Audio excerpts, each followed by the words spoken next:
Je veux vivre. Karine Le Marchand annonce faire une pause dans sa carrière et dévoile les raisons de ce retrait. La présentatrice emblématique de M6 a fait une grande annonce en story Instagram, le 21 mai 2025. Karine Le Marchand a révélé qu'elle souhaitait faire une pause dans sa carrière médiatique et a expliqué pour quelles raisons. Karine Le Marchand a un emploi du temps bien rempli. Entre toutes ses émissions, sa maison dans le sud de la France dans laquelle elle accueille des retraites de yoga ou encore ses actions pour les agriculteurs en difficulté, elle est sur tous les fronts. Mais le 21 mai 2025, la présentatrice de 56 ans a fait une grande annonce concernant sa carrière à la télévision. Karine Le Marchand prend une grande décision. C'est l'une des figures phares de M6. Karine Le Marchand est aux commandes de L'amour est dans le pré, dont le Que sont-ils devenus de la dernière saison vient d'être tourné. On lui a aussi confié les rênes de la France à un incroyable talent et prochainement, ce sont des inédits d'une ambition intime qui seront à l'antenne. On y retrouvera Gérald Darmanin, Jordan Bardella, Sandrine Rousseau et Fabien Roussel, un projet qui a nécessité 2 ans de travail. Un documentaire sur l'immigration devrait être diffusé à la rentrée. Autant de projets qui ne lui permettaient pas de réellement prendre du temps pour elle.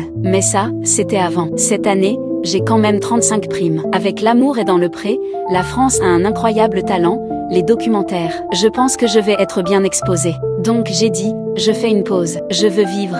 Donc j'arrête les productions en tant que telles des documentaires pendant 2-3 ans et je me consacre à vous, à moi, à ma maison dans le sud, à développer des événements comme on a vécu ce week-end une retraite de yoga, note de la rédaction humainement, c'était tellement dingue, a-t-elle révélé. Le déclic, c'est la première année depuis 10 ans que je suis partie en vacances sans boulot. Ça fait un bien fou de pouvoir bouquiner, de ne pas bosser, de ne pas être appelée toute la journée. J'ai eu l'impression de revivre. Ça faisait 10 ans, vous vous rendez compte, j'étais vraiment esclave de mon boulot, a-t-elle poursuivi. Et d'évoquer un autre projet autour du célibat ainsi que ses stages de yoga qu'elle souhaite faire chez elle une fois par mois jusqu'en octobre. Une pause, oui, mais pas à 100%.